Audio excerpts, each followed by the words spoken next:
Hello and welcome sa panibagong video natin. Today, pagkukumpare natin yung condenser microphone na M996 which is may kasamang V8S sound card at ito yung itsura niya. And kukompare natin siya sa Shure SM57. Although, probably copy lang tong nandito sa atin at hindi original na SM57. Pero more or less, makikita natin yung comparison from a unidirectional dynamic microphone to a cardioid polar pattern na condenser.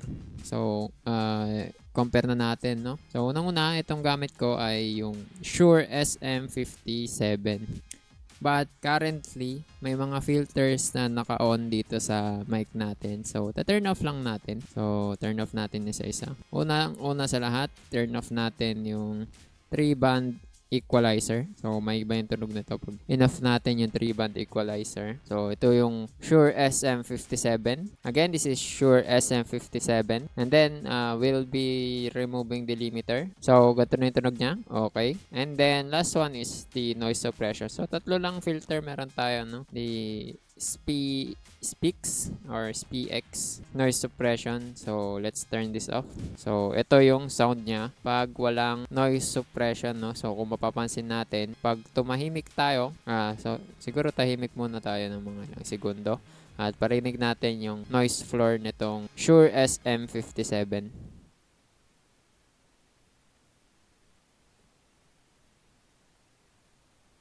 So, sa lugar natin, no, hindi ganong maintain to yung lugar na to, no? Medyo may echo. But, wala siya ganong noise. Maliban na lang sa tunog ng fan ng computer natin. And other else ay wala. Wala din tayong AC and naka-off yung fan. So, ito yung ground noise na maririnig nyo. Maliban na lang sa tunog ng fan ng computer, no?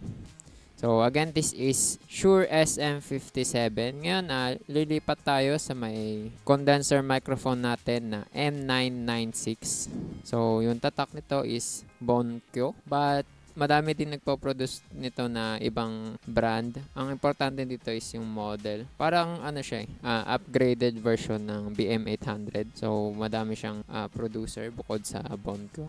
Pero Bonkyo ata yung pinakakilala ng M996, no? So, switch lang tayo. So, ito, by the way, ulitin natin, ito yung raw audio ng Shure SM57. So, swap na tayo sa ating Bonkyo M996. And this is the M996 condenser microphone by Bonkyo. So, we had to set the microphone level to around 80, I think. So we had to set the mic level of this condenser microphone to 81 dahil medyo malakas yung yung sound niya compared sa dynamic microphone na Shure SM57. So by the way, this is the raw sound of both of the mic. So mamaya compare natin kung ano naman yung tunog niya pag meron ng filter.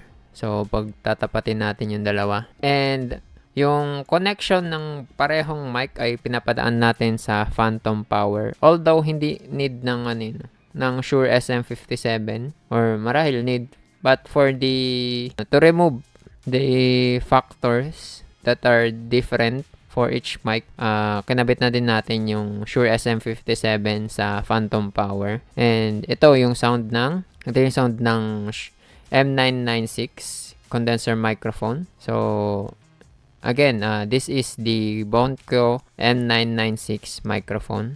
So, kayo na bahala. Sa tingin nyo ba, anong mas maganda? Ito ba? Or yung Shure SM57?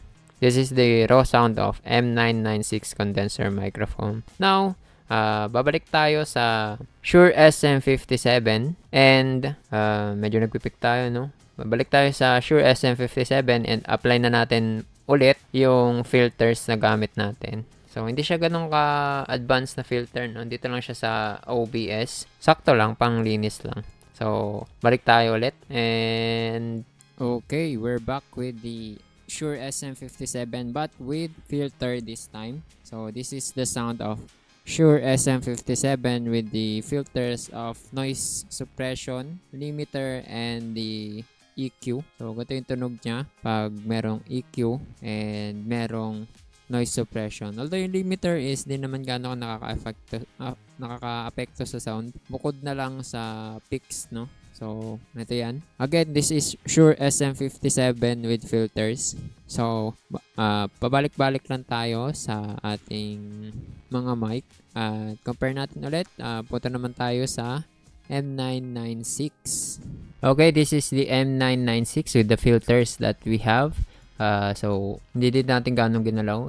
Kung ano man yung effect sa Shure SM57 naka-chain. Ito din yung gamit natin sa M996 condenser microphone. So, this is what it sounds. Bonkyo M996 condenser microphone. And this is the Shure SM57 condenser microphone. So, again, balik na tayo sa Shure SM57. So, this is the two microphone that I use. The Bonkyo M996 condenser microphone and the Shure SM57 microphone. So, which is better?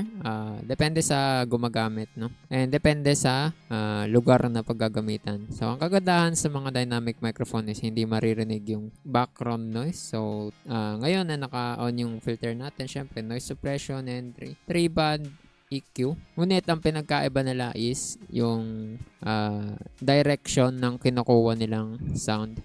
So, balik tayo. Pakita lang natin ulit, no?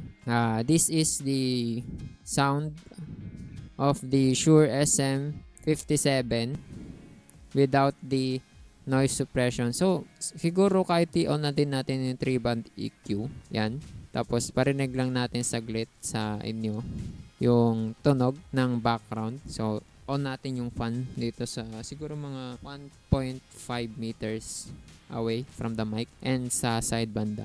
So, ito yung sound ng Shure SM57 pag walang noise suppression and merong fan sa background.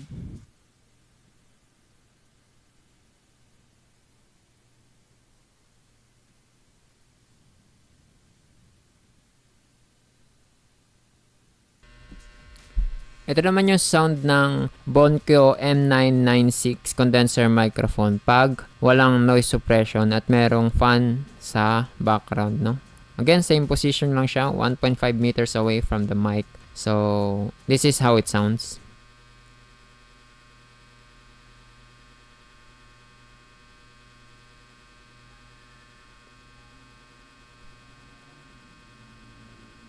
So yun, no, kitang-kita naman kahit sa meter ng microphone. Pag condenser ang gamit, rinig yung background noise at lalong-lalo na kung gamit mo ay fan, no?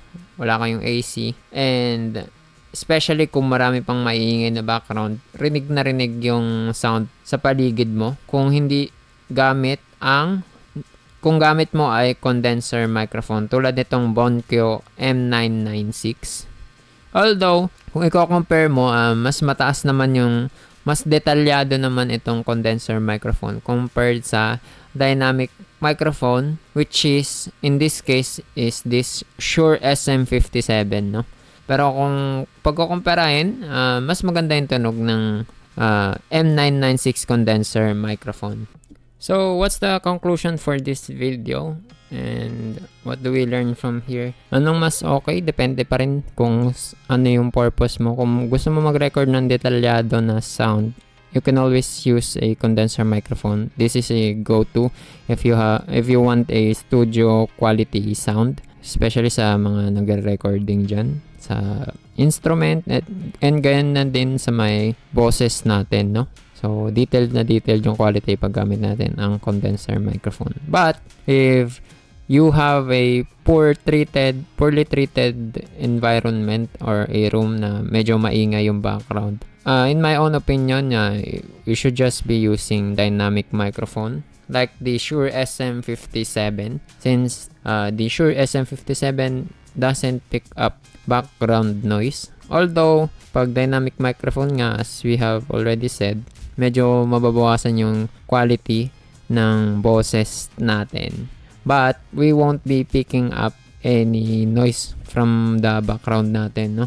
So, maganda to kung hindi ganun kaayos yung lugar natin. Madadaan natin sa noise suppression and other filters that we have. Noise gate, Ako kasi hindi ako gumagamit ng noise gate since pag nagno-noise gate, alam ko may bug na hindi gumagana yung noise suppression pag meron ka noise gate. Kaya hindi ako gumagamit ng noise gate, noise suppression lang.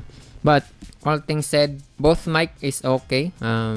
May kanya-kanya silang features na maaari mong ipanlaban sa isa't isa.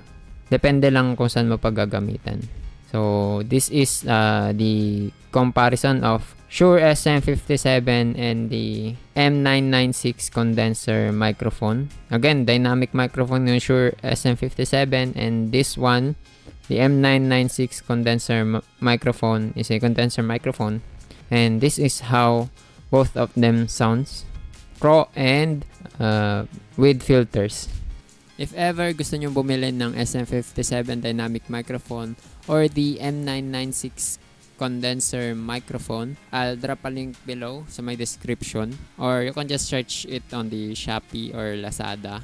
Pero kung bibili na din kayo, why not use the link below? Magiging malaking tulong yan dito sa channel natin.